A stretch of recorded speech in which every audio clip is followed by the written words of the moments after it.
Then I went again. Well, he said Spiritual dimension. How precious and how unimportant the world was that I became a family. Everyone else was astonished.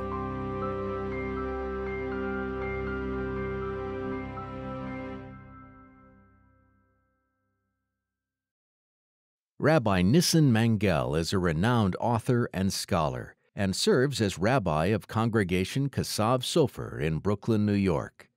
In the late 1950s, he was a yeshiva student in Montreal, Canada. So I go Saturday morning to Rabbi Chadakov and I tell him I came because I have something very important to discuss with the Rebbe. So I'd like to go tonight to Yechidus. And also, by the way, a bocher, a very good bocher from Lakewood, he's also here, and I promised him he also got a seat arranged that he should also be at Yechidus. So I'd like to make the Yechidus for both of us, for me and for my friend. So Rabbi Chadakov tells me, don't you know tonight is Erev Chodesh? Chodesh is no Yechidus. So tonight there is no Yechidus. Sunday we're studying upstairs in the small Bes Medrash in 770.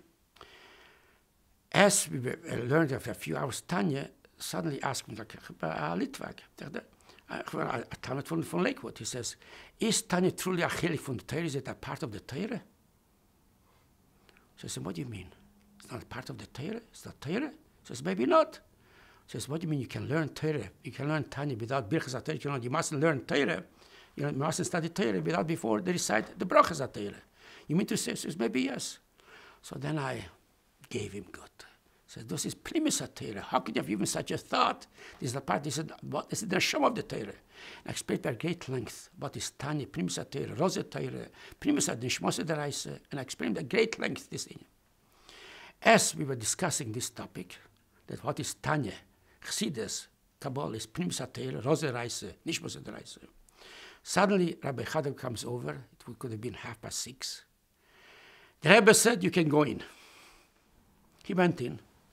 He spent up with the Rebbe like 10 minutes. He comes out. In the meantime, I could write fast the question which I wanted to discuss with the Rebbe. He comes out, and his face was red like a beet, like borscht, like beet. I thought, what happened? He comes out for Yechidus, supposed to be happy. His face was red. So I asked him, as I'm going in, I asked him, tell me what happened. He tells me, I can't tell you now, I'll tell you later. So he went back into the Bes Medrash, sitting, and I went to the Yechidus. So I asked everything what I had to ask. I asked everything what I had to ask. And after I finished or everything which I had to discuss with the Rebbe, so the Rebbe tells me, what is he going to do right now? So I tell the Rebbe he made arrangements that he's going to go back to Lakewood 10 o'clock in the evening. So the Rebbe says to me, try to convince him, try to persuade him he should stay overnight. Every time, every Chodesh, Tzira Gudis Chabad makes up for Verbringen. You stay by Verbringen. Although it's not used to, what goes on by Verbringen is pushing and shoving, this. But it's very good. He'll be pushed, he'll be shoved, to be knocked. It's very good for him. See that you stay. That's what the Rebbe tells me. He stayed. I persuaded him. He stayed. And when I went out, I asked him, tell me what happened. Why did he become so? He says, when the Rebbe started, after he finished also, I think what he wanted to ask you, because Shidduch already started. So the Rebbe asked him, did you learn Tanya every day? So he says, the Rebbe, no. The Rebbe started to say, you should know Tanya is primus HaTorah. For primus HaTorah, you have to say Birchas HaTorah before. And the Rebbe started to repeat everything what I told him. Neshmos HaDeraisa, Rosa Deraisa, this is the primus HaTorah, and you mustn't learn without primus HaTorah, and the importance of primus HaTorah nowadays. That's why he became so red from this excitement, how the Rebbe knows everything what we were discussing. Mamish, word by word, the Rebbe repeated what we were discussing. So the Rebbe said to him, learn Tanya, and you make a good shidduch. Eventually, one young lady decided they should get married.